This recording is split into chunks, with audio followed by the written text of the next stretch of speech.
chiều Tin-Hungh dây lung dây đào nhìn dây chua nhung nhung ca na dây miền mãi chiều nhẹ phản dây quê đại chiều hàm hai ba miền vui buồn bua chào chiều kèn chiều quê vui bua tao tao giữ ta Tin-Hungh chính buồn ní nhẹ tỏ Yesu tại chiều lung địa miền chiều Tin-Hungh hai lung địa miền nhìn mai oi bơ hai táo chu miền cùng xiên Yesu tu yên liu mẹ cùng chiều Yesu yên liu hàm Tin-Hungh nhảy qua Ging-Sou caux Maaih Yesu Maaih yên liu mẹ Maaih chia nhẹ giang hồ Maaih dài lòng chữ nhẹm lòng nghèo xiên chiều xiên Yesu ra kinh lòng hài Yesu phun bùa Maaih làm khao nhìn lên con nhìn Maaih quang bùa ôi to bùa mình thao chín to chiều Tin-Hungh hai lung địa miền nhìn mai oi bơ hai táo chu miền cùng xiên Yesu tu yên liu mẹ cùng chiều Yesu yên liu hàm bùa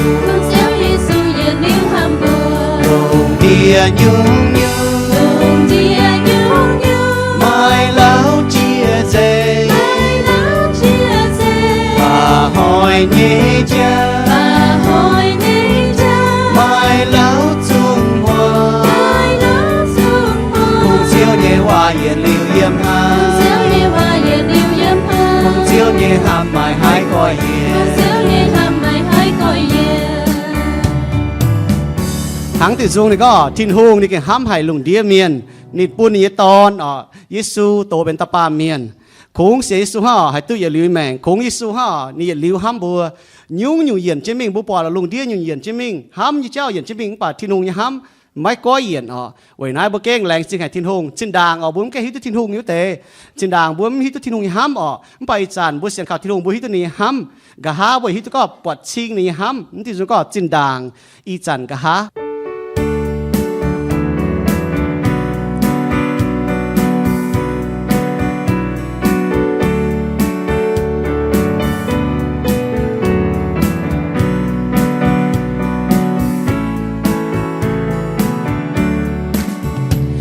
Đang búa mai keng xiên chiều Yesu búa xiên tóm miên búa xiên dây ta nhẹ ca na mai xiên dây nhung nhung nhẹ chiều ý chăn búa ruột tai xiên chiều Yesu quang coi miền quang coi vai si buồn Tin-Hungh dạo chiều buồn mẹ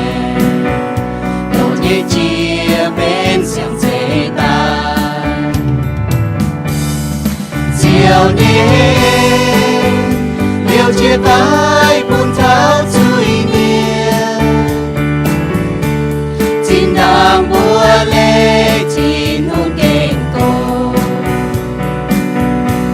đi dàn búa khao đi từ Yesu chiều tứ ni pha Tin-Hungh giang tiền ia bùa chun còn Yesu xây kỳ tù nhìn xây màn một mùa tao chiều nhìn dấu man miền nhẹ chiều chiều nhìn xây chiang chiến nhẹ Tin-Hungh chiều nhẹ hao ý chăn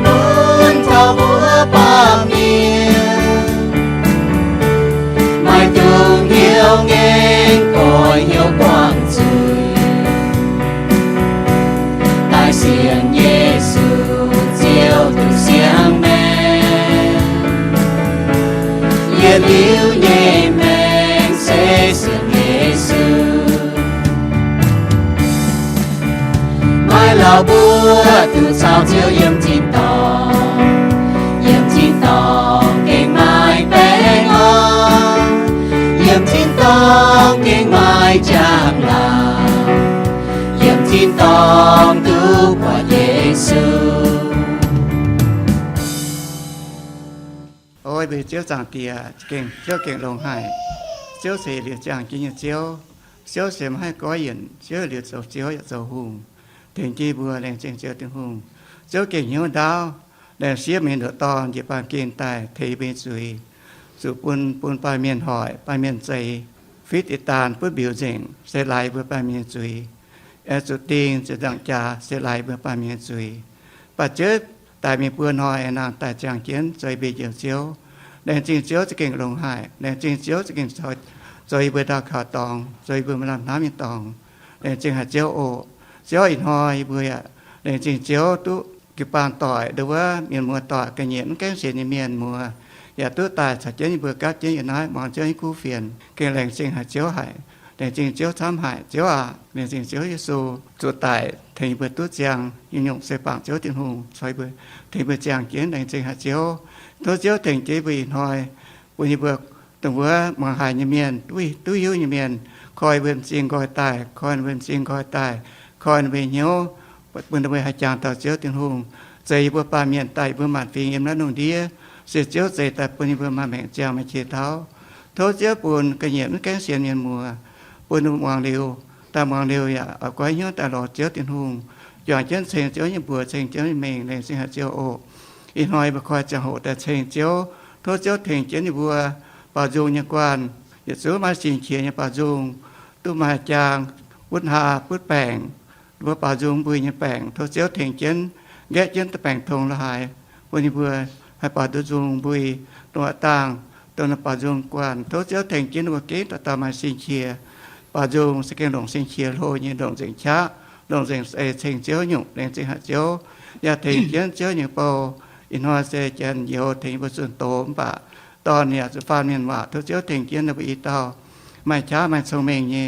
กองเชียนกู้เฟียนตอนนี้เป็นเหี้ยวถึงบัวยังเสียนฟิล์มโลฟ้ายังเจ้าติงหงโอแรงจริงเจ้าจะให้มันตาเก่าติ้งเจ้าบัวอาเมน Iu CrossPointe Mien Baptist Jiu-Baang Iu king lãnh sinh hai mỗi miền mùa lãnh chế tông muốn cái xiên Tin-Hungh quốc tế ở miền mùa cho chế hồ tài chả chế bùa Muangx caux phiền ta Muangx Nzung ta Muangx Doz Muangx caux phiền sẽ có mai Kittu Yesu bùa mai hỏi sẽ có mai Yesu Kittu bùa mai chẳng hăng nó bảo với Yesu Kittu tổ bên tàu pa Mien để bùa hám thảo chẳng bùa biêm bùi tập bung bùa con Christmas bảo chăm như bùa EIX-LEIZ yếm con là hắn nó này bên Yesu Kittu vậy nãy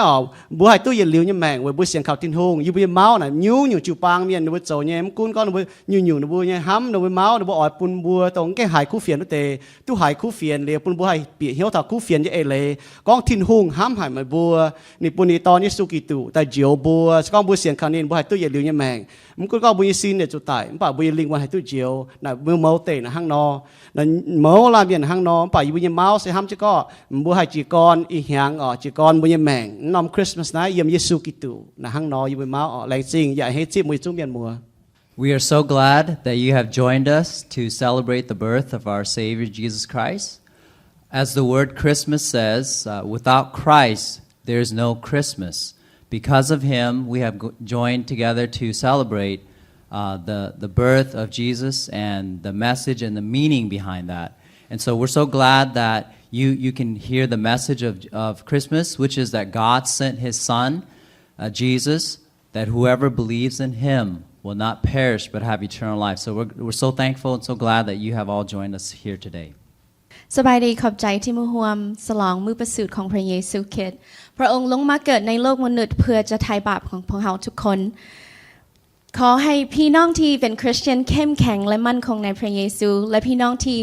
ยังบ่เชื่อและวางใจในพระเยซูขอให้เปิดใจที่จะต้อนรับข่าวประเสริฐที่พระเจ้ามีให้มื้อนี้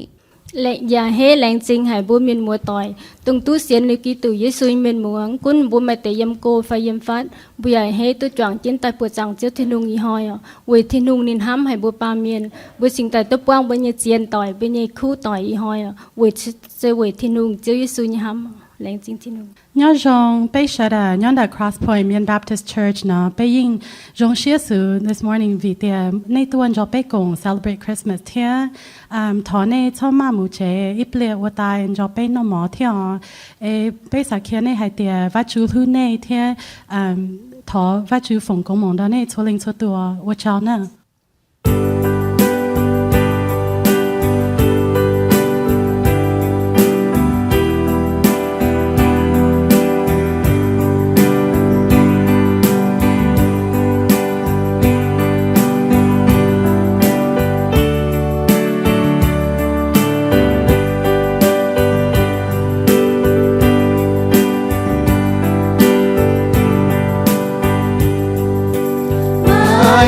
Yesu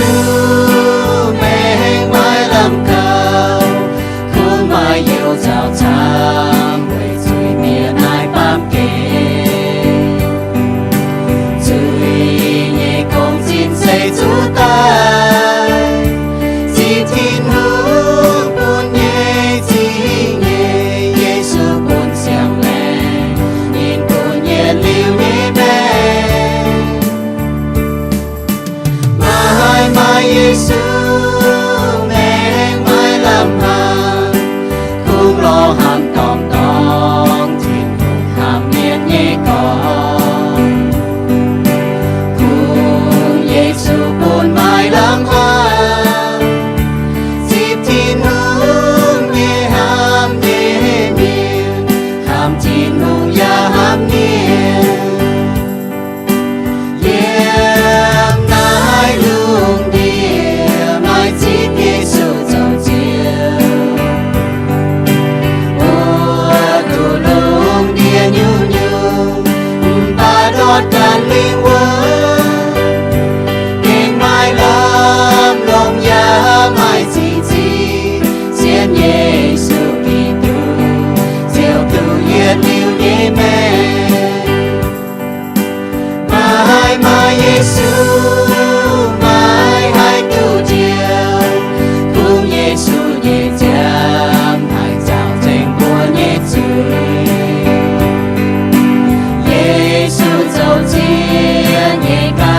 đại phi dưới nhìn su tai buồn bùa tu chiều quay Yesu yiem nai lung địa mai chip Yesu dấu chia lung địa nhung nhung ba đót can linh quân kinh mai lam lòng ya mai chi ZIEN Yesu Kitô diệu tu yết liu nhẹ bé bùa mai Yesu bùa mai nhung nhung kinh mai lam cao tòng mai lam hàm yiem Yesu Yesu mai sự Tin-Hungh tin dưới mai bèn on thiên yêu on lòng mai Yesu mai xiang mẹ Hãng thì dùng có là mai Yesu mai xiang mẹ ngọ. Now, so if you see the language that you could sing with us.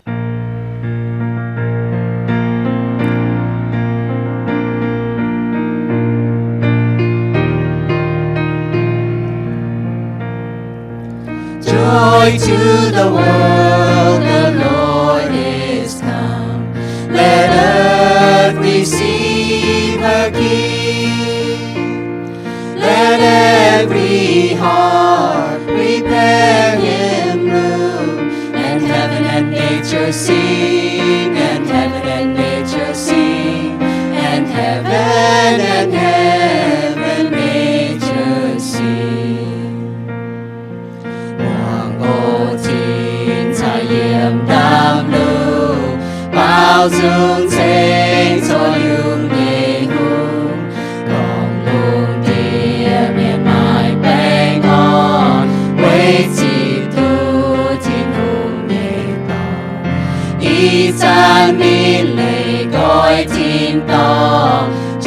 tai yiem hàn miên bu đô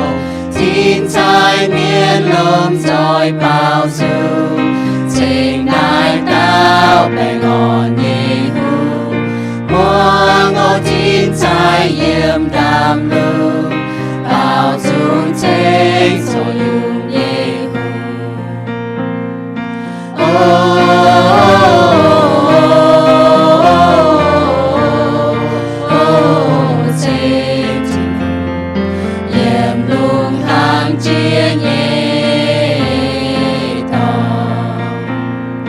Angels we have heard on high, sweetly singing o'er the plains and the mountains in reply, echoing their joyous song.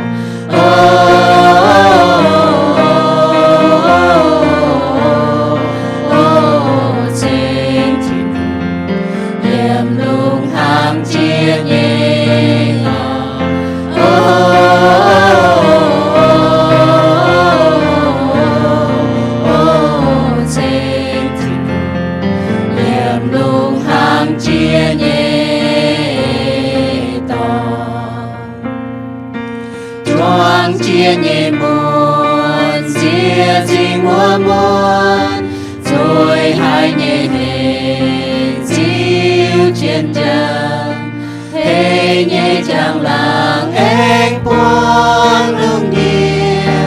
Yesu nhẹ dung tròn trên, khung hoang nhẹ chia yiem phi miền tai, lung địa mạn Yesu phiên miền cấp trên bao dung on lo a hê hai nhê ô trình dây muôn lung địa lông triển hai nhê muôn nòng giang hồ xây chiều chiều tai xuôi xây mùa tràn lao hai lung địa yên liều quang chú quang nhiều trao tràn quang danh nai lung địa chiều Yesu trình chú pai chia thao nai bám kê quê oi thanh nhiệt chung miên màn quang suy ni cho bùa ra oi thanh mây chiều chiều Yesu quay chú muôn bèn phi nhẹ chiều chia tay yếm nàng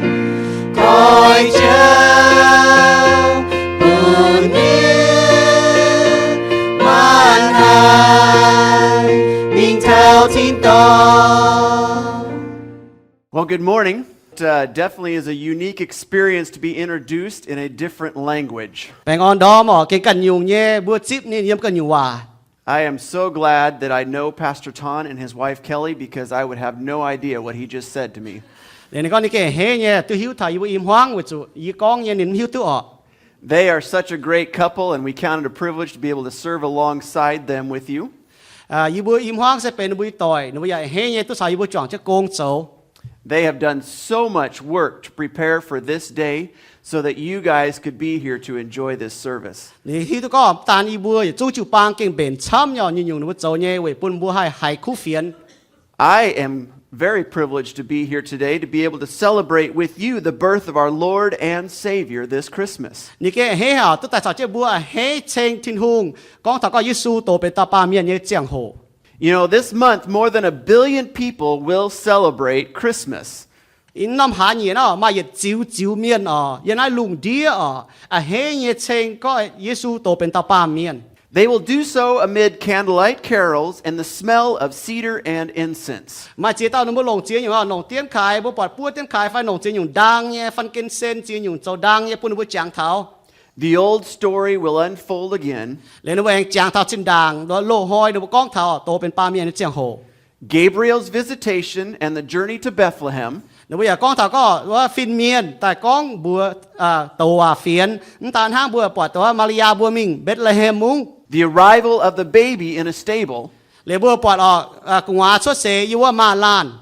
the glorious announcement to the shepherds in the night, บัวปอดดำบัวดับเสยฟินเมียนนี่ก้องตัวเมียนบัวตะก็เยซูโตเป็นตาปาเมียน the star in the east, and the mission of the Magi. บัวปอดตรงปุงเนี่ยเหต่อเจนว่าตรงปุงกวยเนี่ยฟินแซงใต้มัง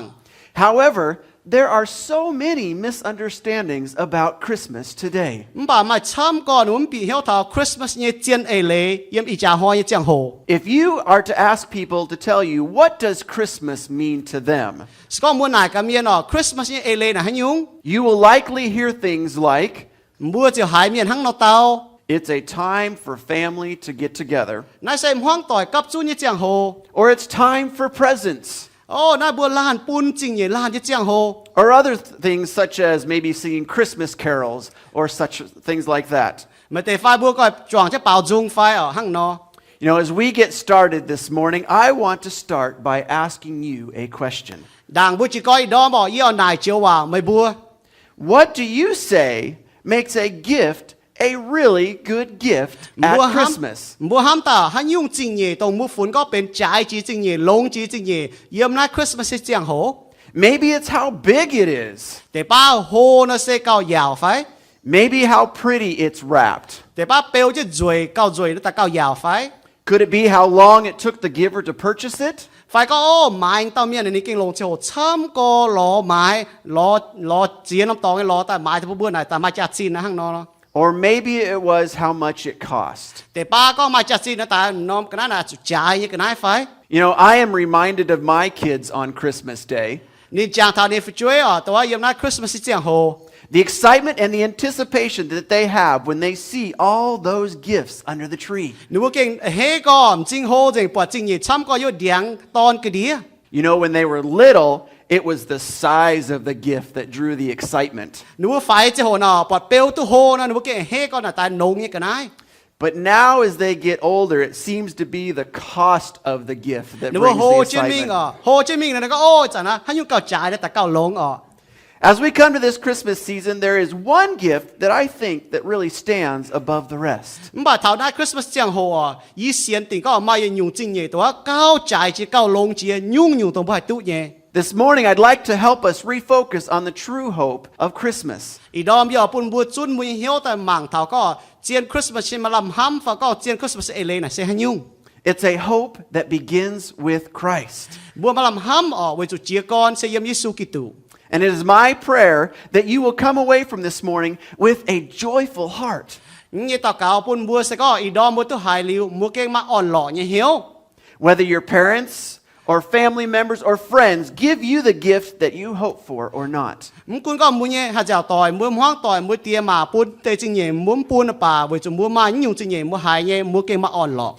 I want to give you a gift that will satisfy a hunger and a hope that will in every human heart. ยอปุ่นบัวก็ทันยุ่งจริงเนี่ยนะปุ่นบัวให้ตุป้วงเหี่ยวป้วงเเยี่ยมบุญเนี่ยแมง And this gift is from God. แต่ยุ่งจริงเนี่ยนะเสียใจอยู่ใต้ป่าเยี่ยมทิ้นหงใต้ And I'm going to let God's own word, the Bible, tell you about this gift. เหลียบัวหลงทิ้นหงเยาว่าก้องบัวก้อนจริงเนี่ยสหานอ Now, most of you know and have this gift, but all of us need to be reminded to enjoy this gift more often. บัวมาช้ำยอมบัวตุจิบนะจริงเนี่ยเมียป่าบัวช้ำยอจุมาอ่อนหล่อเยี่ยมตรงบัวตุจิบเนี่ยจริงเนี่ย This gift that we receive at Christmas is Christ. ตรงบัวจิบจ่ายจริงเนี่ยเยี่ยมนะคริสต์มาสยังโหใส่เยซูกิตู And today I want us to examine what makes this gift that started it all so valuable. อีหอยบัวหมางกะจะให้ยุ่งจริงเนี่ยนะจ่ายจีลงจีจริงเนี่ย This gift is valuable because of first who gave the gift. นั่นยุ่งจริงเนี่ยเก่งจ่ายจีลงจีจริงเนี่ยไว้จุดตะเย็ดตรงปุ้นจริงเนี่ยเมียน You know, many times the value of a gift is wrapped up in who it was that gave it to you. มาช้ำยอเยี่ยมบุญแมงบุก็กันนายมาจริงเนี่ยมาจัดจินนะไว้จุดปุ้นเนี่ยเมียน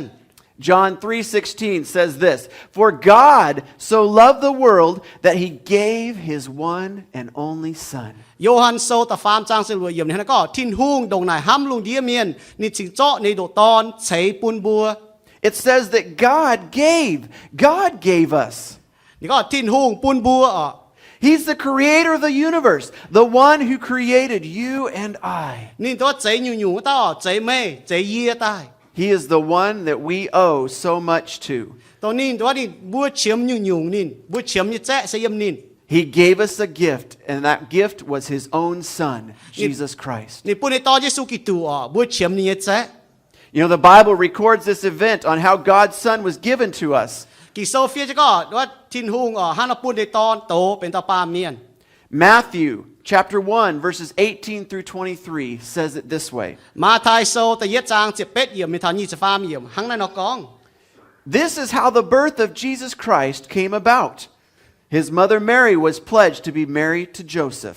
耶穌基督出世嘅朝路是行來，耶穌嘅媽不曉瑪利亞，約瑟剛將您滅。 But before they came together, she was found to be with child through the Holy Spirit. 您不ไม่แกล้งจวงตองป่วยเจียป่ามาริยาไม่สินะเสียเยี่ยมสิงลิงเนี่ยชะตาย Because Joseph, her husband, was a righteous man and did not want to expose her to public disgrace, he had in mind to divorce her quietly. นินเยโกโยเซฟเซคู่เมียนอย่ามาอ่อยปูนมาริยาตองจวงจุเยนินเจียวเยี่ยมเหี้ยวห้ามอ่อยไปเดียถุย But after he had considered this, an angel of the Lord appeared to him in a dream and said, โยเซฟเยี่ยมเหี้ยวหังนั่นอห้ามไม่เต้าเจียวเยฟินเมียนตายโปเบยบัวนิน Joseph, son of David, do not be afraid to take Mary home to be your wife. เดวิดเนี่ยใจฟูนโยเซฟมาไม่ตุงกำเจียกุนหลงมาริยาเจ้ามันเนี่ยเอา Because what is conceived in her is from the Holy Spirit. นินไม่เจียนวูดนอมซินเซสิงลิงปุนนินไม่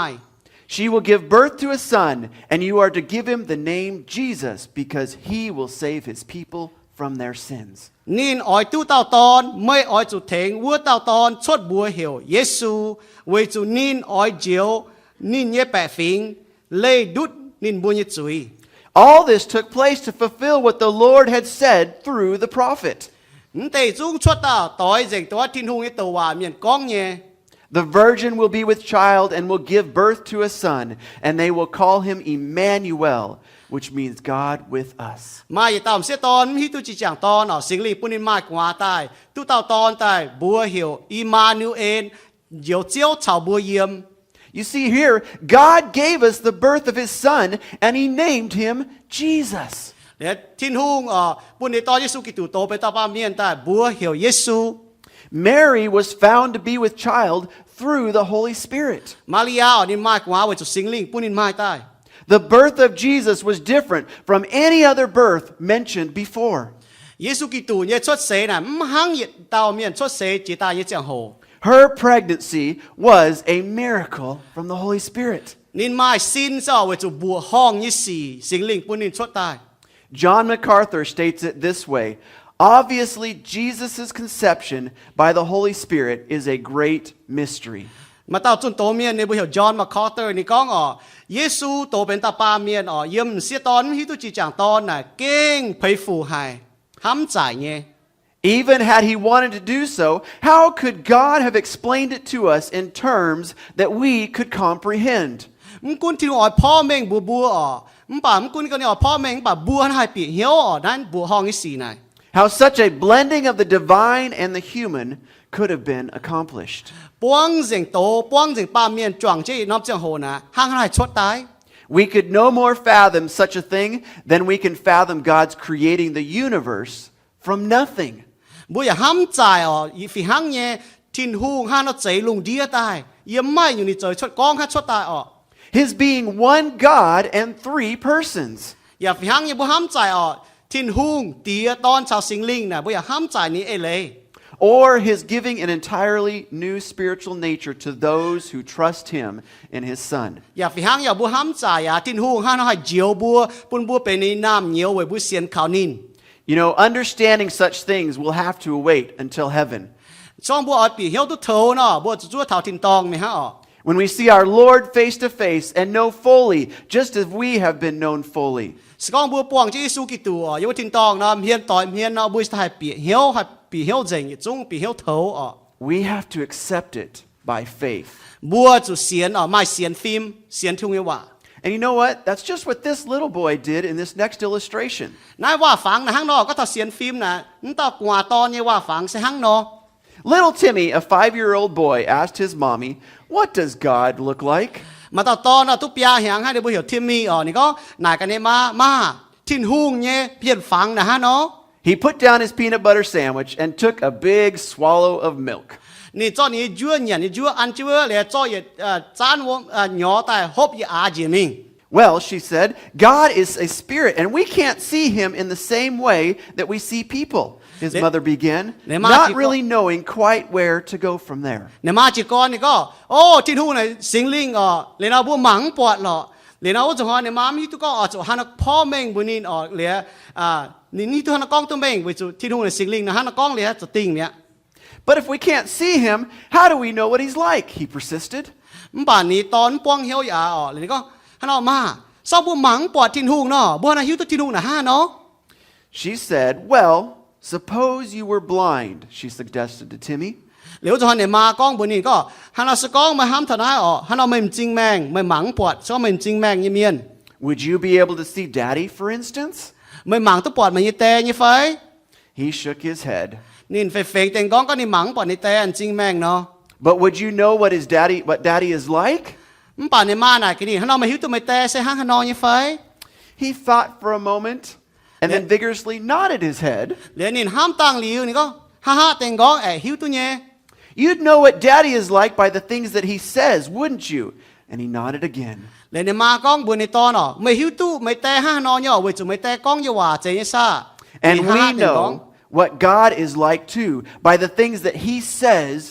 in his word. บุญอย่าหิวตู้กล้องบุญอย่าตีห้างฮันนอทิ้นหูห้างนอเว้ยจุนี่ยี่ว่ากิ่งโซ่ห้างนอกล้อง And you know that Daddy loves you because he would tell you so and do everything he could for you. หังต่อมากล้องบุญในตอนอ๋อเว้ยจุไม่หิวตู้ไม่แต่ห้ามไม่อ๋อเว้ยจุนิ่วไม่แต่ให้โจเนี่ยไม่แต่โจเว้ยไม่อะ That is exactly how we know that God loves us too. ห้างนอบุญใส่หิวตู้ติงอ๋อทิ้นหูห้ามบัวฝีห้างเนี่ย He has given us so much to help us to have a wonderful life. นี่ปุ่นเจียหยุ่งย่อปุ่นบัวให้ตู้ป้วงเนี่ยแมง But most of all, he gave us Jesus to take away our sins and to show us what God is really like. มันป่าเจียนจริงนี่ปุ่นเสียอ๋อนี่ปุ่นเยซูกิตูโตแต่เป็นตาป้ามีแต่เจียวบัวแต่กวางบุญยี่จุยอ๋อเทบุญยี่จุย And even though you couldn't see Daddy, even if you were blind, you could hear his voice and feel when he was near. มันคุณก็ไม่จริงแมงไม่หมังปอดไม่แต่อ๋อมันป่าซ่อไม่แต่นี่ฟัดไม่หิวตู้เนี่ยไม่อยากหายได้เฉียเนี่ย In the same way, through Jesus, we hear God's voice and feel him near too. มันป่าบัวอยากฝีห้างย่อเวยเยซูอ๋อบัวตู้หายจางเตียเนี่ยเฉียบัวอยากหิวตู้นี่เนี่ยจะThat is why, even though we can't see God, we can be very certain what he is like. เวยนายอ๋อมันคุณก็บัวหมังปอดทิ้นหุงอ๋อมันป่าบัวให้หิวตู้ติ่งทิ้นหุงเสียห้างนอ Then little Timmy picked up his sandwich and he exclaimed, "I know! We don't see God outside, we see him inside." เหรียญตอนฝ่ายอ๋อเลยเจ้านี่ยั่วจิตสินใต้นี่จะก้องโอ้ยหิวตัวเมโลบุ้มปอดทิ้นหุงเย็บกันเยี่ยหรอมันป่าบัวปอดทิ้นหุงเยี่ยมบุญยังกันเยื่อหิว You know, Timmy is right, isn't he? ใจอ๋อหังตอนอ๋อใจฮะ So, if you judge the greatness of a gift by who gave it, then the gift that started it all was given by God himself.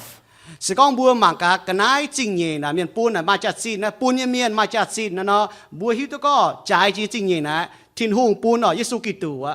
And that brings me to my next point, that this gift is valuable because of why it was given. แต่เย่อยู่ยี่ก้องเท้าอ๋อโจหันยุ่งนะจริงเย่มาจากจีนเวยจะบัวจะหิวตัวก็เวยหันยุ่งจริงเย่ทิ้นหุงปูนนะจริงเย่บัว And I want to point you back to John 3:16 where it says, "For God so loved the world." แอนปูนหมังโยฮันโซตฟามจางสลัวเยี่ยมนี่ก็ทิ้นหุงดงไหนห้ำลุงเดียเมียน God loved us so much that he gave us his son. ทิ้นหุงห้ำก็บัวนี่ปูนนี่ตอนเยซูกิตูแต่เจียวบัว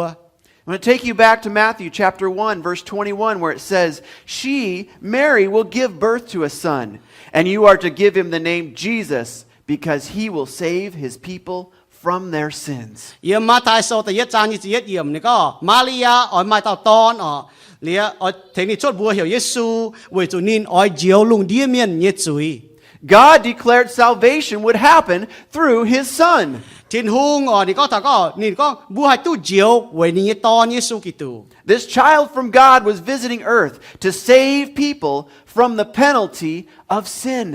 Yesu ở tổ bên ta pa miền ở chỉ nói ta pa kên ta với diều bùa nhiệt suy. The Bible tells us in 1 Peter 3:18, For Christ died for sins once and for all, the righteous for the unrighteous, to bring you to God. Nhưng mà ta yết Peter so ta phàm trang sẽ biết yếm ni có Kitô với chui tài yết dun tong yết liu yết lan miền tài ở liệt tí choang miền với bún bùa chao trang tia họp hiếu. You know, giving is a natural response of love. So because God so loves us, he gave us his son. Bún này xe mày lấy con ham ở sau bùa ham nó bùa bún à Tin-Hungh ham bùa bún y to Yesu Kitô bùa. And he did that so that we could be saved from the penalty of our sin. Nít bún này với diều bùa lấy đút suy ở. Romans 3:10 through 12 says it this way, As it is written, there is no one righteous, not even one. Lô ma sô ở ta phàm trang ta diệp yểm ni con ở hang Ging-Sou phía trên con mai hải tao chào Tin-Hungh họp hiếu yết tao ya mai. There is no one who understands. There is no one who seeks God. Mai hải tao mênh bẹ ya mai hải tao oi ló Tin-Hungh. All have turned away. They have together become worthless. Tao huyên gang lê Tin-Hungh yết chung chiều hoài dành mía. There is no one who does good. Mai Not hải even tao one. châu lông yết tao ya mai. You know, Christmas time, God demonstrated his own love toward us in that while we were yet sinners, the Father sent his son Jesus to us. Christmas như lên hắn ở Tin-Hungh ham có bùa tông bùa bên chui miền nhất hồ Tin-Hungh giúp bùn y to Yesu Kitô tài với bùa. You know, the heart of Christmas is God showing his great love for humanity. Christmas như con phải lên hắn ở Tin-Hungh như ham bùn thảo pa miền nọ. The most famous statement in the Bible is Jesus' explanation of why God sent him to earth. Yết dùng con thảo conพ่อ mình có chiến chiếu à sẽ cho nhung Tin-Hungh bùn y ton chỉ nói pa kên. It's because God loved the world so much that he gave his one and only son so that everyone who believes in him will not perish but have eternal life. Cho nhung Tin-Hungh bùn Yesu tổ bên ta pa miền là với cho Tin-Hungh ham hải lùng địa miền xin cho này được ton xây bùn bùa hải tao xiên khảo Tin-Hungh y ton chủ miền bà tu yết liu như mèng. You know, in our Christmas story, it shares about the angels in their opening statement to the shepherds of Bethlehem. Bùa chỉ con bùa bỏ thảo có phim miền bùa mảng dùng như miền vô Bethlehem bùa. God had wonderful news for us that would cause us all to rejoice and celebrate. Nì có mà khu phiền bùa thầm bùa chú chọp chùa hey. Luke 2:10 says, But the angels said to them, Do not be afraid, for I bring you good news that will cause great joy for all the people. Yếm Luca sâu ta nhảy trang ta diệp yếm ở phiên miền hắn có yi to khu phiền tai ở bùn lùng đĩa miền với nát khu phiền ở tu diện nhiều. The good news of Christmas is worth celebrating. Nát khu phiền ở bùa họp cho kinh hey hay à. It doesn't matter who you are, or what you've done, or where you've been, or where you are headed. Chiến mày sẽ tổng hai tao, chiến có mày chia tài nhé, chiến có mày mình hại nhé. This news is for you, and God loves you. Nát khu phiền sẽ bùn thầm bùa ở bùn sinh mùi hít có Tin-Hungh ham mày bùa. Romans 5:8 says it this way, But God demonstrates his own love for us in this, while we were still sinners, Christ died for us. Lô ma sâu tầm trang tập bết yểm này có Tin-Hungh bùn sinh nín ham bùa tổng bùa cho chui miền cho hồ Yesu tài với bùa. If you judge the greatness of a gift by why it was given, then the gift that started it all is the gift that saved us from our sins. Sự con bùa mang cả chính nhị cha chính là hắn dùng trái nào bố con dầu hắn dùng chính miền bún chính nhị nó bố bỏ chính nhị trái chỉ này Yesu Kitô à với chủ nín nhẹ chính nhị bún thảo bùa này nín diều bùa. And that brings me to my next point, that this gift is valuable because of how much it cost. Thì đúng cái chính nhị này cái mà cha chính hay với chủ cái trái hay. John 3:16 says, "For God so loved the world that he gave his one and only Son." นี่ก็Tin-Hungh ตรงไหนห้ามลุงเดียเมียนสิงจ้อเดดตอนใช้ปุนบัว The Father gave us his only Son. And in 1 Timothy 2:6 it says, Jesus gave himself as a ransom. Tin-Hungh ปุนนี่โดตอนอ๋อป่ะเยี่ยมเตียทิโมธีสตัญญจ้างตะลวยอย่างนี้ก็ที่เยซูกิตูอ๋อนินจัวบัว A ransom is a price paid to purchase someone's freedom. จวนเจียววานอ๋อบัวจุปุนจินไฟปุนให้ยุ่งแต่ละจัวปุนเมียนตุกปงกอย In 1193, the English king Richard I, also known as Richard the Lionheart, เยี่ยมว่าเหยียดชินเหยียดแปะชั่วจะฟาร์มหางว่าว่ามาเต้าหุงนะเยี่ยมยิงกัวตะปุงในบัวเหี่ยวRichard the First อ๋อเหรียญเต้าหุงนะเมียนเหี่ยวนินอ๋อไว้จนนี่ตามโฮหาเหี่ยวเสียนเนี่ยเหี่ยวฝ่ายก็ตามโฮยี่หุง he was returning from leading a crusade to the Holy Land. เหรียญเนี่ยว่ามีบ่อจ่าจวนอ๋อเยี่ยมว่าอิสราเอลตะปุงว่ามีบ่อป่าจ่าจวนเนี่ยจวนแมง As he was returning through Europe, Leonard V captured him in Austria. เหรียญจวนเจ้าเจียงโฮอ๋อแอมาเต้ากันเต้าหุงอ๋อเจาะนินเยี่ยมว่าออสเตรีย The Holy Roman Emperor demanded a ransom for Richard's release. เหรียญบอกว่าโอ้ยเจาะตู้ไม่ตาอ๋อเหรียญเอาไม่เอาจุเมียนเอาจุจั่วไม่จวน The price was to be 150,000 marks, which was equal to 3 tons of silver. เนี่ยบอกว่าโอ้เจาะตู้ตามาเอาจั่วเนี่ยเนาะเอาจุลงจุชินเผาย่านแปะ This was an enormous ransom demand. จุชินเผาย่านแปะนะเก่งเซช้ำก้มฝงอ๋อ But you know what? The people of England so loved their king that they submitted to an extra taxation. มันบอกว่าจะยิงกัวเมียนนึกว่าเก่งห้ามก้อนนึกว่าหุ่งอ๋อนึกว่าแหลงอ๋อเซียวเจ้าแต่ว่าจั่วนึกว่าหุ่งจวน And many nobles donated their fortunes for Richard's release. มาเจียตาปุจอยเมียนอ๋อนึกว่าปุญญานแต่ว่าอ๋อปุญนึกว่าหุ่งตุ๊ปุงกอยจั่วนึกว่าหุ่ง After many months, the money was raised and the King Richard returned to England. ซ้ำหาหยี่จิมิงอ๋อนึกว่าเซียวตัวยานเก่าแต่จุชินเผาย่านต่อเลยนึกว่ามีจวนต่อหุ่งเลยต่อหุ่งไอ้ตู้จวนยิงกัวตะปุง And that is where we get the expression, a king's ransom. ไว้นายอ๋อเดี๋ยวนึกว่านึกว่าฟิงก็จั่วหุ่งจิน But to us, the term a king's ransom could be better applied to the tremendous price that Jesus, the King of Kings, paid for our sins on the cross. มันป่าปุนเท้าบัวเนาะบัวมันจะก็เท้าจั่วหุ่งจินมันป่าหุ่งแต่จั่วบัวเยี่ยมเจ็บจางจ้าตายไว้บัว This king wasn't being ransomed. He paid the ransom so that we could be set free. มันเท้าหุ่งอ๋อบัวมันจะจั่วนินมันป่านี่จั่วบัวเลยปุงกอยบัว And you know what? It was the most expensive ransom in the history of mankind. จ่ายจีเนี่ยจินอ๋อจ่ายจีเนี่ยนี่จั่วบัวนะจ่ายจีเจียต่อยลุงเดียนะไม่ตรงไหนจ่ายจี Philippians 2:8 says it this way, and being found in appearance as a man, he humbled himself by becoming obedient to the point of death. ฟิลิปปอยโซแต่เหยียจางแต่เป็ดเยี่ยมนี่ก็เยซูกิตูนี่เยี่ยมในการเจ้าไฟต่อเป็นต่อปาเมียนตาเลียนี่มวงทินฮงอ๋อเลียไตเยี่ยมเจ็บจางจ้าเวยบัว Romans 5:8 tells us, for God demonstrates his own love toward us, that while we were yet sinners, Christ died for us. โลมาโซตจางตะเป็ดนี่ก็ทินฮงห้ามหายบัวปุนชิงนี่ห้ามบัวบัวโจจุยเมียนโชเยซูจุไตเวยบัว God the Father spared no expense. He cared enough to give the very best. บุยที่ต้องเตียวนินเสียอยู่นี่เสียจะอยู่อ่ะนินจานอยู่อ่ะนี่อยู่เสียจะเวยบัว He gave us the gift that cost him the most of any gift that he could have given. นี่ปุนบัวเนี่ยจริงเย่จ่ายเจียปุนนิน He gave us the gift more valuable to him than anything else. นี่ปุนบัวจริงเย่นะก้าวจ่ายจียุ่ง And he gave us something that is one of a kind. He gave us His one and only Son. 你也本正嘢，你正嘢本本啊，唔係用行嚟，勁令遮係你正嘢，你嘢度當。So how much pain did the Father endure as His only begotten Son was beaten and nailed to a cross? บัวกองทำเท่านี่ตอนตีสังจ้านี่เตี้ยหายเขา And jeered by the crowd that He was sent to die for as He slowly bled out? นี่แต่เจียวเมียนปะเมียนจ้อนนี่ตีสังจ้าเหลียบัวห้ำก็มัน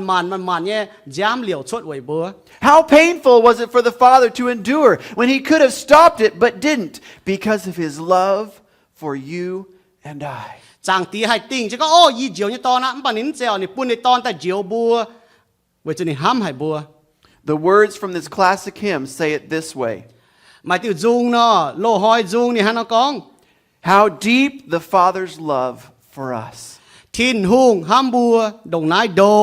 How vast beyond all measure. เก้าโดเจียบัวห้ำตุจ่ายเงี้ย That He would give His only Son นี่ปูนนี่การยี่โดตอน to make a wretch His treasure. แต่จั่วบัวเป็นอ้อเนี่ยเมียนป่าจั่วบัวเป็นจ่ายญี่ปุ่นนิน How great the pain of searing loss. ดงหายนี่เตี้ยมุน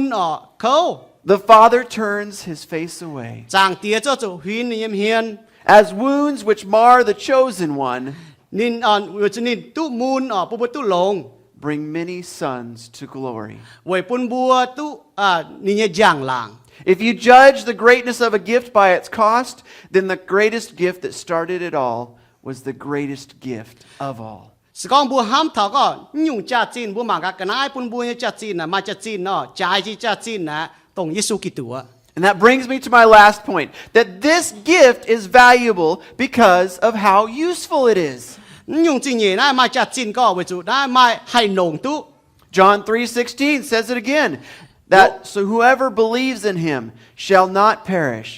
but have eternal life. โยฮันโซตฟามจังเจ็บรวยอย่างก็ทิ้งหงตรงนะห้ามลงเดียเมียนให้เต้าเสียงเขานี่จุเมียนปัดตุเย็ดลิ้วเยี่ยมแมง 1 John 4:10 says it this way, in this is love, not that we loved God, but that He loved us and sent His Son to be the propitiation for our sins. นายเสห้ามอ๋อมเสก็บัวห้ามนินปะนินห้ามบัวนิดปุ่นในตอนยิสุกิตูแต่ตายไว้เทบุญเยจุยไฟไว้จั่วบัว Now, I've done just a little bit of research here, and I've discovered that the death rate here in Shasta County is 100%. นี่จ้ามังอ๋อเยี่ยมบุญเยแสงอย่างนั้นอ๋อเมื่อลาเมียนตาย And did you know it's the same in every other country and every other county in the world? มุ้ยตัวอย่างต่างก็เยี่ยมบุญเยแสงเมื่อลาเมียนตายฮะเยี่ยมเตียนน้ำแสงอย่างฝีหังเยี่ยมเตียนน้ำตะปูอย่างฝีหังเนี่ยเมื่อลาเมียนจุตาย Everyone eventually is going to die. เมื่อลาเมียนใจตั้งเจียวจานฮะจุตายเนี่ย And yet, talk about a useful gift that God has given us, the gift of eternal life wrapped up in Jesus. กองทัพก็หันยุ่งจ่าจีนจริงๆมาจ่าจีนเจ้าเย็ดลิ้วเนี่ยแมงนะอ๋อเก่งไม่จ่าจีนเจ้าเว้ยเยี่ยมเยซูกิตู It was a gift that started it all and enabled us to keep on living. God has provided us with eternal life. เว้ยจินหุ่งอ๋อนี่ปุ่นบัวอ๋อเย็ดลิ้วเนี่ยแมงเว้ยบัวเสียงเขาเยซูกิตู Romans 6:23 says it this way, for the wages of sin is death, but the free gift of God is eternal life in Jesus Christ our Lord. โลมาโซตลัวจางยี่สิบฟ้ามีอยู่ก็จุยจ่าจีนเซจุตายมันป่าที่ลุงแปะปุ่นนี่จริงเย่เซเย็ดลิ้วเนี่ยแมงเยี่ยมเยซูกิตู 1 John 5:11 and 12 says, God has given us eternal life, and this life is in His Son. He who has the Son has life. He who does not have the Son of God does not have life. แต่เยโยฮันโซตำจางเจ็บเยเยี่ยมทัศน์เยี่ยมก็ทินฮงปุ่นบัวตัวเยี่ยลิ้วเนี่ยแมงนั่นอยู่แมงเสียเยี่ยมนี้ตอนเยซูกิตูหายต่อมาเยซูกิตูวัวต่อมาเยี่ยลิ้วเนี่ยแมงหายต่อมาเยซูกิตูมาเยี่ยลิ้วเนี่ยแมง A little boy was allowed to select a dog for his birthday present. มาต่อตอนเนาะนี่จะเสียหอยในบ้านก็ไม่หลงตัวเต่าจิ้ว At the pet store, he was shown a number of puppies. From them, he chose one whose tail was wildly wagging. เหลืออยู่ว่าหมายจิ้วตองอ๋อเหลือนี่ให้กินตัวเต่าจิ้วมีเท่าไรนี่กินเต่าจิ้วอ๋อปวดจิ้วตัวเบียดชดเนี่ยเหลือนี่กินตรงเต่าจิ้ว When asked why he selected that particular dog, he explained, เมียนหนักกันนี่เมื่อจะยุกินเต่าจิ้วปวดในตัวเบียดชดเต่าจิ้วนี่เหลือนี่ฮะเนาะพ่อเมง I wanted one with a happy ending. ý có ye ỏi chú tôi he như tôi xét mới nè ỏi tu xét mới nè he nhá chỉ trên lên hàng nọ. You know, the gift that started it all, the Father has given us the assurance of a happy ending, the eternal life in Him. Giờ liu như mèn nè hàng nọ xét mới nè bữa tu dân nhiều tu on lọ nè hàng nọ. You know, in the game of Monopoly, one of the most valuable cards is the get out of jail free card. Mà dùng game nó hiểu Monopoly nó nông chiếu năm tòng này to chốt lô nè tu khoai chế chốt lô nè. But in the gift that started it all, the Father has given us a get out of hell free card, wrapped up in a relationship with Jesus. Bà cao giàu chỉ nhỏ xe tu Yesu Kitô tu chốt tình nhiều. How much more valuable of a gift could that be? Nãy nhung đồng này mà nhung có đồng này mà chặt xin. That gift that started it all keeps on giving. It enables us to enjoy the greatest life on earth too. Nãy nhung chính nhẹ kinh buôn trên mình hai chủng nhá. Nãy chính nhẹ là hàng nào Tin-Hungh chính nhẹ là buôn trên bùa tu cho tu dùng liệt liu. John 10:10 says, "The thief comes only to steal and kill and destroy. I come that they might have life and might have it abundantly." Johann sau ta tiếp trang ta tiếp yếm này có chén xã tai là không nìm không tai không hỏi hăng bà yê tai Yesu có yê tai xe về buôn bùa tu chiang mèng tu yết liu như mèng. If you judge the greatness of a gift by its usefulness, the gift that started it all was the greatest gift ever. Sẽ có mua mảng cả hắn dùng cha chín hắn dùng chính nhẹ mà cha chín chia lông chỉ cha chín cún mua mảng hắn dùng bà nụ mình nụ tai nụ thảo Yesu Kitô. You know what? Today, the gift that started it all is here, actually, in this room. Nom con tôi con trái chỉ chính nhẹ phải lông chỉ con Yesu Kitô này yếm nái phi hăng nhẹ. And it's wrapped up with your name on it, awaiting your acceptance, awaiting you to receive it and to open it up. Nom chính nhẹ nó bèo trên nhẹ mai trên mày bùa nhẹ chúa trên mày chip nom chính nhẹ. Of course, the gift has a name, and His name is Jesus. Nom chính nhẹ nó bèo trên mày bùa nhá nom bùa nó có nom chính nhẹ hiểu Yesu. It's big, and it costs a lot, and it was given by God Himself. Nom chính nhẹ nó kinh hô nom chính nhẹ kinh trái bèo trên pun thầm bùa Tin-Hungh pun bùa. Because He loves you, and it will change your life for good and forever. Vì Chúa Giêsu ham bùa liệu nãy ta có mai những chuyện gì yiem mấy mèng bà yiem mấy mèng yết liu. You know what? To deny Him is to turn from God Himself, the creator of the world. Sao muốn chip nó chuyện gì muốn ta có ngẹn bà muốn ngẹn tôi chế như của tao Tin-Hungh. And to deny Him is to continue in spiritual darkness and death. Sao muốn ngẹn chip những chuyện gì muốn ngẹn yếm hoang như tòng. This message of Jesus, it demands a response of belief or unbelief. Nãy những chuyện gì nó bùa mà y những dấu hăng bùa hay xiên hay chip phải xiên chip hăng. Only Jesus can offer the true life and light. Khung Giêsu cần họ bùn bùa mà xiên chiang mèng chào bên giang chiếu bùn như mèng. Let me ask you, have you opened up this gift yet? Như là cầm bùa mua coi nó chuyện gì mới phải. If you haven't, here's how you can. Có muốn cái coi muốn hay coi hăng nó. First, you have to admit. You have to admit that you are not a perfect person. Sao muốn cái chip những chuyện gì cái coi chuyện gì muốn hay chip hăng nó thì yết muốn chụp chia tu muốn chip có muốn xem chế tu nhung như miền. 1 John 1:8 says, "If we claim to be without sin, we deceive ourselves, and the truth is not in us." Tại yết Johann sau tại yết trang tập bết yếm này có sẽ con muốn mai chuối chiến lấy xem chế yếm muốn ai. The sad part is that sin breaks our close relationship with God, and it causes us to fear God and to try to live our lives outside of His will. Chuối bữa chào Tin-Hungh lê cô chuối bữa lê Tin-Hungh giang làng chuối bữa chào Tin-Hungh mai chiêu thông. When we have this relationship that we were meant to have with God, and it's broken, con bùa họp chủ mai những chiêu thông chào Tin-Hungh nhé bà bữa mai chiêu thông nó. we feel this emptiness inside, and we don't always know what it is that we're yearning for is God. Liệu bữa nhiên hiếu là hết giá nhỉ cùng khủng quá, cùng con muốn hít con muốn cho những khủng bà mà nhiều yếm muốn hiếu là mai. So many times, instead of looking to God to fulfill this emptiness, we try different things. 准把不合就到天空带烟不晓不光，把不谁接用呢？到带烟不为就不晓空嘛天空。 We try alcohol, But drugs, ไม่แต่บ่รอติ้วไฟรออิน an affair, therapy, or thrills. ไม่แต่บ่รอล้วนห้องสีไฟรอเมียนไฟออก But really, what we should be trying to fill that emptiness with is a relationship with Jesus Christ. เจียนเจียนต้องบุญเหี่ยวคุ้งนะมาดึงยุงให้ตับตุป้วงนะเซเยซูกิตูให้ปุ่นบุญเหี่ยวป้วงหัง So first, what it means to be a Christian is you have to admit. แต่เย็ดมัวจะเจียตุไฟก็จุเงียม I have to admit that God has not been first place in my life. มัวจะเงียมก็ทิ้นหูเซมเจแต่เย็ดเยี่ยมเงียมแมง And I need to ask Him to forgive me of my sins. เย็ดจะเหี่ยวในกว่างเย็ดจุย John 1:9, 1 John 1:9 says this, if we confess our sins, He is faithful and just to forgive us and to cleanse us from every wrong. แต่เย็ดโยฮันโซแต่เย็ดจางแต่จุยอย่างนี้ก็เซก้องบุญเงียมบุญจุยทิ้นหูเจ็บจุยเนี่ยกว่างบุญจุยเฟียวบุญเป็นจริงจริงเมียนตาย So the second thing that we need to do is we need to believe. Believe that Jesus Christ died to pay for your sins and that He rose on Easter and is alive today. แต่เงียอยู่บ่จะเจ้าบ่จะเสียนเยซูบุเสียนก็เยซูกิตูตายไว้บุญจุยแต่ฟาร์มห้อยนี่นางตาย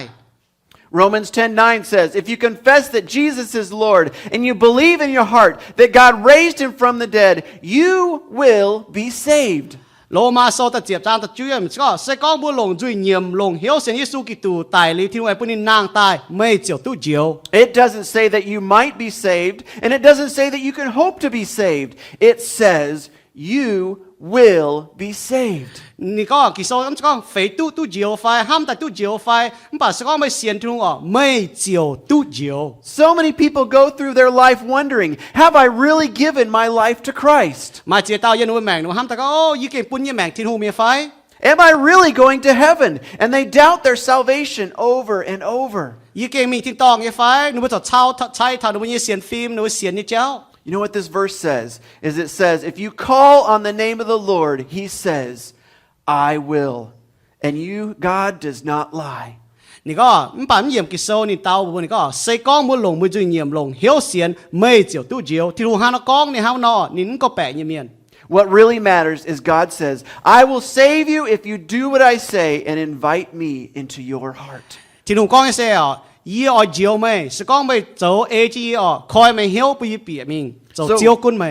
First, we have to admit. Second, we have to believe. Third, we have to accept God's free gift of salvation. Don't try to earn it. แต่เย็ดบัวจะเยี่ยมวิจุยแต่เยี่ยมบัวจะเสียนที่นุ่งแต่ฟาร์มบัวจะจิบที่นุ่งให้เจียวเอ็นบุ้มให้เปียดดูเจียวเอ็นEphesians 2:8-9 says it this way. It is by grace that you are saved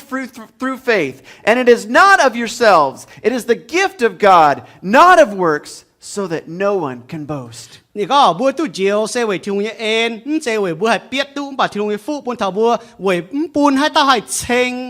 Can you imagine if you had to earn your way to heaven? What a cruddy place heaven would be. มาห้ามกาสก็มาให้เปียดตู้มามิงไอ้ตองชอบน้ำตองนะเหี่ยวทิ้งตองมาให้เปียดตู้มิงนั่นน้ำตองนะฮะเนาะ If you could earn your way to heaven, everybody up there would be bragging on how they got there. สก็มาให้เปียดตู้มิงน้ำตองทิ้งตองเนาะถ้าตาอยู่ทิ้งตองก้องเชงหรือประกันก็ยี่จะให้ยุ่งเปียดตู้ใต้แต่ตู้เยี่ยมน้ำตอง No, you don't get there on your own effort.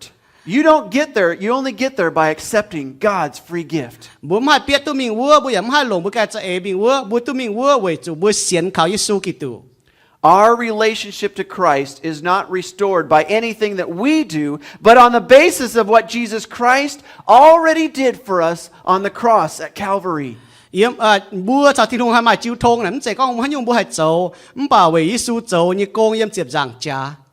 And then finally, we need to invite Jesus to come into our life. แต่เฟยอยู่บัวจูเหี่ยวยิสูไฟก็จิบยิสูแต่โจเจียวเยี่ยมบุญยี่แม่ John 1:12-13 says, to all who receive Him, He gives the right to become the children of God. All we need to do is to trust Him to save us. แต่เย็ดโยฮันโซแต่เย็ดจางจะมีเยี่ยมทัดจะฟาร์มนี่ก็เย็ดจูงต่อฮัตเต้าเสียนขานี่เมียนทินหุงปุ่นบัวไม่เละเป็นนี่น้ำเหนียว All those who believe this are reborn, not a physical rebirth, but from the will of God. มันป่าตัวเสียนขาทินหุงเมียนตู้เป็นเสี่ยงยุงจิตายเมียน So what does it mean to be a Christian? Giê xu là mà hiếu lễ It means that you must believe and receive. Giê xu là mày lại có mày xiên mày giả chip Now, some of you in this room might say, I believe Jesus Christ. I just don't know if I've ever received him into my life. mà tiền bữa nay có ý Giê xu như là bà tiền ba yếm chip chỉ ni giống như mèn pe I'd say, congratulations, you're halfway there. ý có này lông hạ mua đam buồn cháu mày mà tài tu What you need to do now is to invite him into your life. And how do you do that? mua ở chỗ chỗ xe ở chỗ chip nín yếm mua mèn mua hana chip Jesus says this in Revelation 3:20. Listen, I stand at the door of your heart and knock. If anyone hears my voice and opens the door, I will come in. yếm lão yang sâu ta farm trang như yếm này có muang chen ô y sâu chúa keng đàng ngén keng hải tao khoi keng y oi bịa mình You can take these simple steps by praying a simple prayer of commitment to God. mà hai hang tề bịa khang nó mà hai hùng hệ chỗ hang nó con chào thiên hùng con hòa You know, if you've never settled this issue or if you've always had doubts,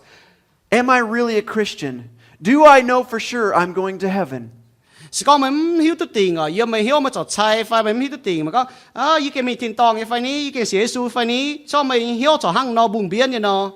You can know for sure today by doing what Christ has called us to do. Mà hay hiếu tu tiền ý hỏi à, cho mình cho thu hiểu bớt rồi nhé. He has called us to come to him and ask him into our hearts. Nín hiểu bùa, con hiểu nín bùa có hiểu nín, tại yếm bùa như hiếu. Let me ask you all to bow your heads and pray with me Thì right thôi now. bùa, give cho chính ở liền à. If you have never prayed this prayer before, if you have never asked Jesus into your heart, I want you to pray with me right now. Sự con mình keng hiểu chứ, Yesu cho mình chiếu à. Dear Jesus, thank you for making me and loving me even when I've ignored you and gone my own way. Mà hang nó thô, chiếu Yesu à. Lẹng chính mày hâm yê, cũng có yếm muang mày hòa, yê can chỉ cái chéo mình. I realize I need you in my life and I am sorry for my sins. Yê chia tôi có yê chiếm cho mày, thô mày quảng như chuối. I ask you to forgive me. Yê thô mày quảng như chuối. Thank you for dying on the cross for me. Lẹng chính mày yếm cho giang cha tài về yê. Please help me to understand it more. Bún yê hạt bị hiếu mày có chăm trên mình. As much as I know how, I want to follow you from now on. Tôi yê hiếu nhé, yê kinh ỏi hiếu cho mình, ỏi can cho mày mình. Please come into my life and make me a new person inside. Bị nhân hiếu tài, bún yê bên xiang cháy tài như Mien. I accept your gift of salvation. Yê chip mày yê diệu en. Please help me to grow as a Christian. Bún yê hài hô bên Yesu như Mien. Amen. Amen. With your eyes still closed, I want to give you an opportunity to respond. Bún chàng mua tao, sự con mua give cho chính tế. You know, the Bible says in Romans 10:13, whoever calls upon the name of the Lord will be saved. Lô ma sau ta diệp trang chỉ phải mình có, hai tao hiểu chiếu như bùa, với tao chỉ tu diệu. You know, if you mean it in your heart, it's not really how you feel, but it's what is real. Sự con mày kinh yêu mày hiếu mày có, mày kinh ở nhìn diệu mày nhé, mày kinh chính yêu mày hiếu mày kinh hiếu tu tình. And let me tell you what is real. It is a commitment to Christ. You may not understand it right now. Chúng ba mình bị hiếu, thằng con mày xiên đi chéo bảo, sự con mày kinh diệp chúa nhé. You know, the day you were born, did you understand everything about the world? Người ta hang bùa khô chốt xế ta nó, chốt xế ta bên quan là bấm hiếu tu gì, nó lùng đi xì. When you are spiritually reborn, you don't understand everything about the Christian life. Bây giờ phi hang nhỏ xiang dùng chỉ ta như Mien, bây giờ mình bị hiếu gì nhìn dùng có thằng Yesu như chéo. We can't expect a baby Christian to get up and be running a marathon or be a Billy Graham. Bây giờ ham thằng có khô xiang xiên ta Mien, hay có thiếu phải không, phải追phải nhé, hay thiếu. You have to grow as a Christian. Bùa cho hồ trên mình. And that is what this church is all about. We're Jiu-Baang. here to help you grow. Jiu-Baang như mẫu tệ hang nọ, thèn trên bùa bùn bùa hay hồ yếm Tin-Hungh. And I want to ask you, if you made this decision today to invite Christ into your life, then we would like to know about it so that we can pray for you. Sẽ con bùa kinh kín có mò xiên Tin-Hungh, y bòi ta cao vậy bùa. With everyone's eyes still closed, Xong bùa kiếp trên chính như tệ. if you prayed that prayer with me to ask Christ into your life, then will you please raise your hand? Sẽ con bùa hát tao kinh, chàng mua ta cao nhé, mua cái ở chip Tin-Hungh như tệ, mà cả mua bùa. Now is your time to respond to God. Nãy bùn chàng bùa, tông cái chip tệ bùa hay chip. We want to rejoice with you. Y bùa chào trên bùa hế. We want to help you to grow. Y bùa chào trên bùn mua hồ. If you prayed that prayer, respond to God now. Sẽ mua ta cáo cái nó mới có chip thiên hùng nghe tao thiên hùng.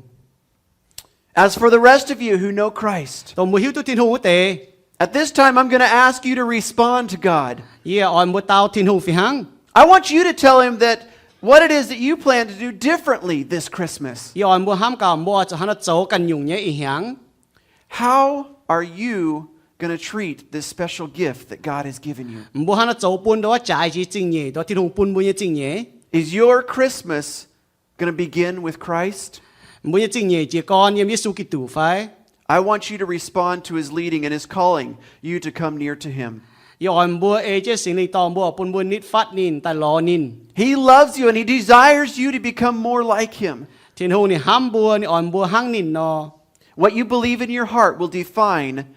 who you become. Mày xiên nhé à, mày ê chế này cháu, mày mèn hăng nó. And God wants you to become more like Jesus. Thiên hùng oi mày choang trên này to Yesu Kitô, chăm trên mình. Think about this. Maybe you have not been living your life according to the way that God called us to. Ham cả bố xiên thùng Iu-Mienh,แต่ป้าบุ้มเสียนเดี๋ยวบุ้มเอจะทิ้นหงยังบุ้ยแมง I want you to take this opportunity right now to make things right with God. ยอนบัวหลงน้ำช้างหลงน้ำเจ้าหัวชาวทิ้นหงหอบ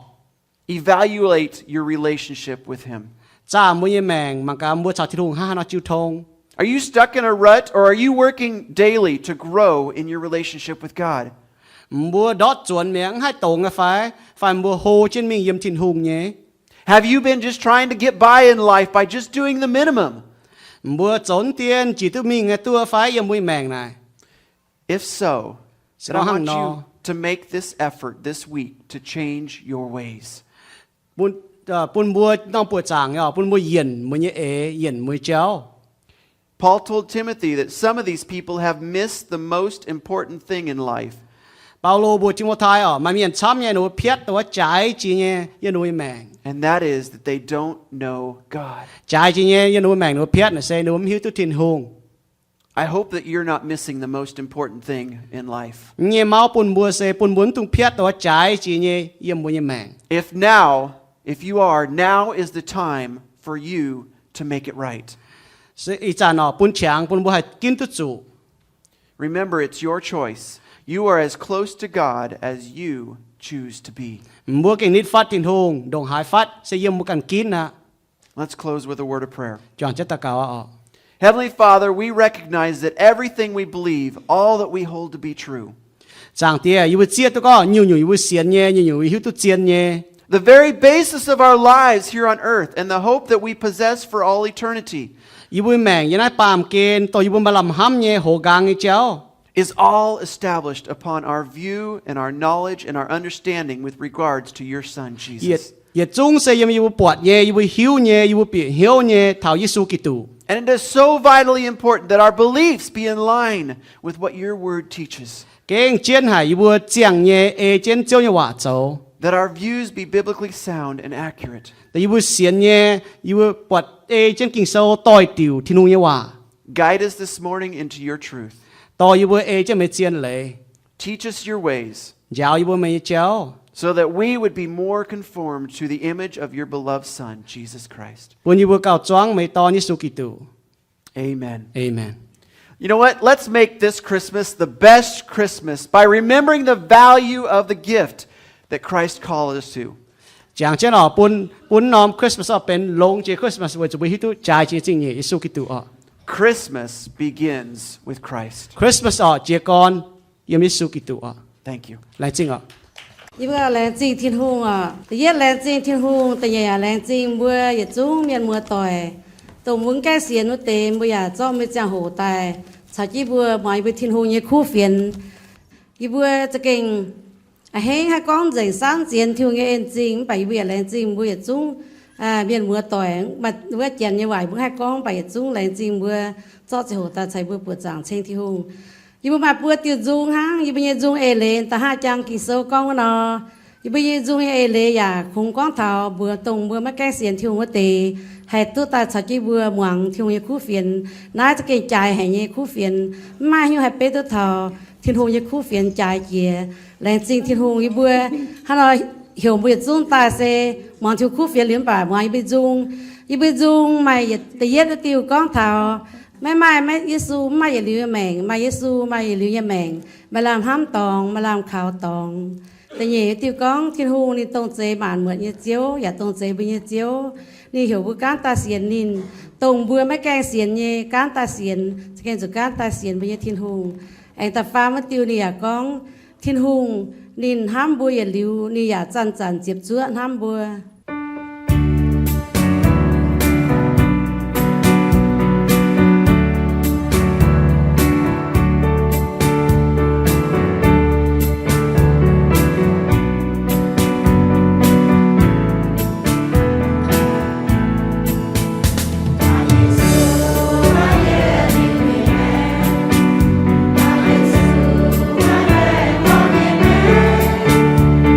Yesu,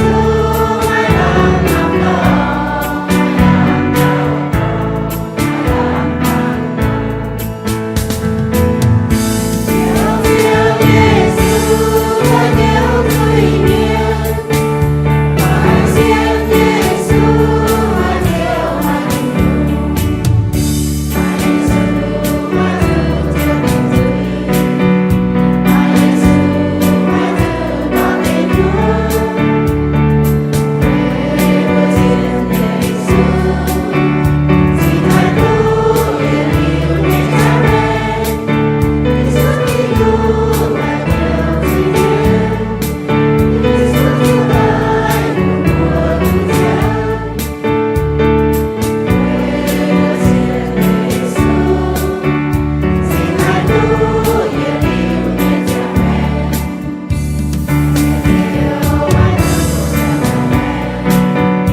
chiều Yesu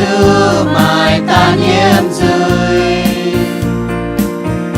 hàm chiều yiem hiếu ê chiều nhei hoa hàm chiều Yesu cho lòng dành hiếu lòng dành ra ê lòng dành trong nề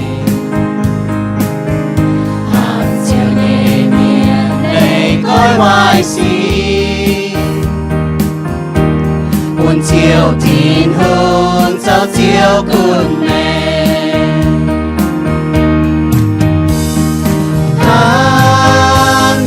hang Yesu nhé phai đi tai quê ye chiang quê nè đi chủ tiệm một buồn ye tu lo ham Yesu quay nhìn ham Mien Tin-Hungh ham mùa yên liêu yên xe Yesu ham bùa đi tại chùa bùa ô chia nhẹ ham bên xia nhẹ ham mùa hòm nhẹ ham quay phu nhẹ ham ham mùa ham Yesu nhẹ phai đi tai quay bùa chiang quay ni đi chủ tiệm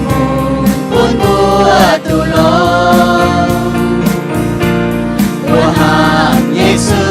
quay nhìn ham buồn mãi mãi miền hàng Yesu ham mãi tung lo ham nhiệm nai bám kề chiều chiều nhẹ ham rút ham buồn chiều cùng chiều nhẹ ham yên liêu mai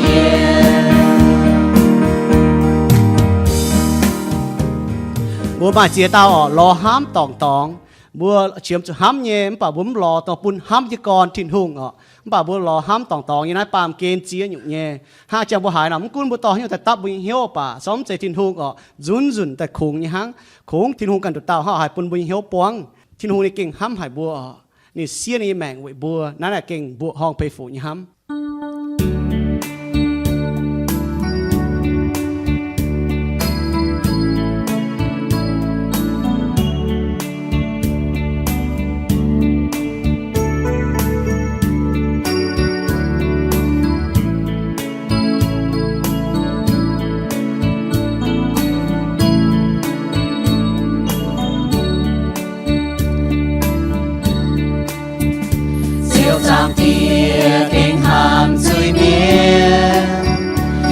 Giang tia kinh khó liên chui miền lệnh chính Yesu tại chiều lùng tia miền chui miền từ chiều quay xiên chiều Yesu chiều Giang tia hiểu lùng hiểu đạo buồn nhiên chiều Giang tia buồn trang ye tu coi hiểu ruộng tai xiên chiều sao Tin-Hungh họp nhiều chiều mai bèn con quay xiên chiều Yesu Tin-Hungh nhei ham Iu-Mienh yiem chiều Yesu Yesu Kitô nên chúa tai quay chỉ miền ta phạm hỏi nín nàng tai châu chiều chiều Yesu chúa tai cuốn búa tu chiều chiều trang tia chạy phu bún xiên nhẹ miên chiều trang tia chạy bé ngon bún miên chỉnh chiều Tin-Hungh tia đón chào sinh lý chạy chín tòng nhẹ nhung nhung phu bún buồn Tin-Hungh nhẹ hát Iu-Mienh yiem chiều Yesu Yesu Kitô Ninh Chúa tại quê Duy Miền ta phạm hỏi ninh nàng tại châu chiều chiều Yesu chủ tại buôn bùa thu chiều Sinh trang tia hồ hai nhé Buôn Yesu Kitô tại Chúa Duy Miền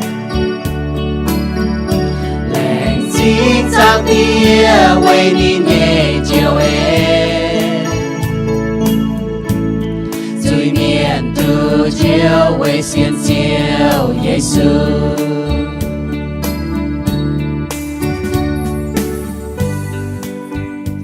Hà Lan thì dùng yêu cái lệnh chính hay Tin-Hungh tan có bữa thải cú phiền bà hai hỏi bữa hai nào Yesu Kitô say Christmas Yesu Kitô say chiều chiều Christmas is LA này tông này thì dùng sao nó Yesu Kitô say chiều chiều Tin-Hungh ham lùng địa miền chỉ buôn này ton chỉ là chiều bữa thì dùng này màu set hai hỏi bữa hai tổ nó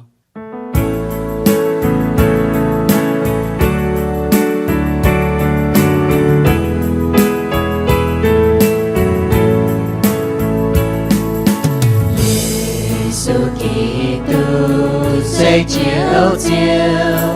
Tin-Hungh ham lùng địa miền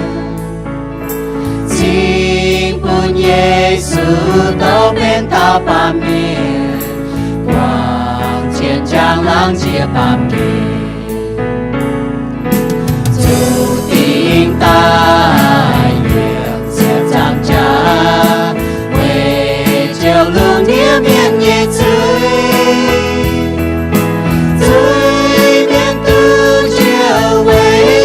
Yesu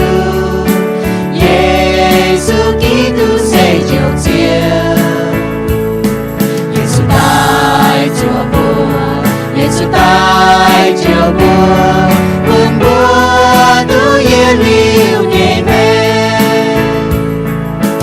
chiều Yesu say tông chiến lên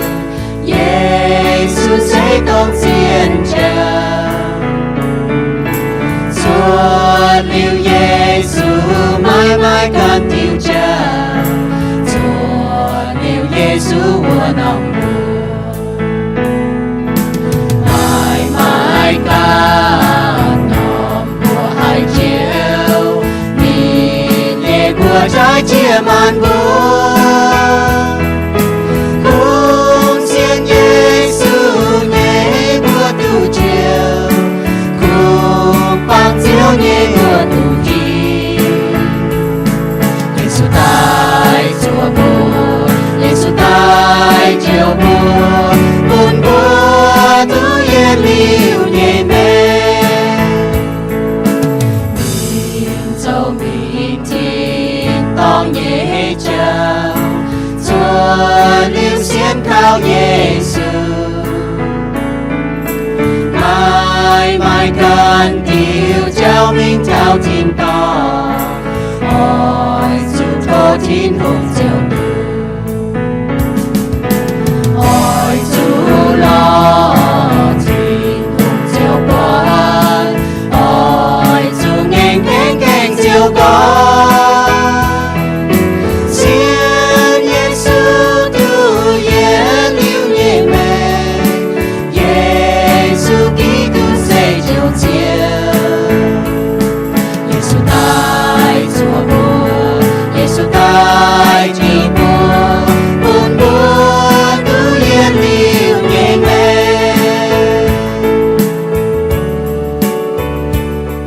hàng tiền dùng con nó xiên Yesu tôi liu như mẹ Yesu Kitô tại chiếu bùa ni tại chùa bùa cái làng sinh Tin-Hungh với ni chiếu en ọ bùa máu làm hai chip ni chiếu en nhé Christmas ele là hàng nó làng sinh ọ Tin-Hungh sẽ lo hại en bún thảo bùi chung chui miền nên gì tại yên chụp giả trà với bê chui làng sinh mới bùi chung yếm cô yếm phát ni chung tại thảoใส่อยู่บนจอดเจนเขาแนะนำยิสุเสียชิปแรงที่มันบวกกว่ามันบวกเจียงโหมันไปฮิวตุสก็มันบวกชิปยิสุจะมันบวกยิงเจียวเจียวมันบวกสมัยดอดเปิ้นโอเนี่ยบวกจอดเจนแรงจริงตะเกาแรงจริงยิ่งไปจางตีแรงจริงเจยิสุหวยเจนยี่เอ็นสเกนโลหายเจียวหวยไม่ปุ่นไม่ยี่ดอกตอนยี่ไตยันเสียดจ่าใต้หวยบิดซุยตรงมือยี่ไตยันเป็นซุยเป็นกุ้งหายี่เจียงโหเสร็จลงจีนี่จีนี่ปุ่นไทยปุ่นซุยเมียนเมื่อโลตายไม่เองสุเสียวเขาเสียวมันเมียนนี่ซุยแต่ยันเสียดจ่าเหลียวเตรียมยันย้ำมายี่บัวจวนหลายจริงจังตียันทำทั้งยี่บัวอีดอมตัวหายนอโถปุ่นตัวมาเสียนี่เมียนปุ่นในบัวเสียนปุ่นในบัวตัวหายเหลียวปุ่นในบัวหายก้อยเหี้ยวตัดจิบ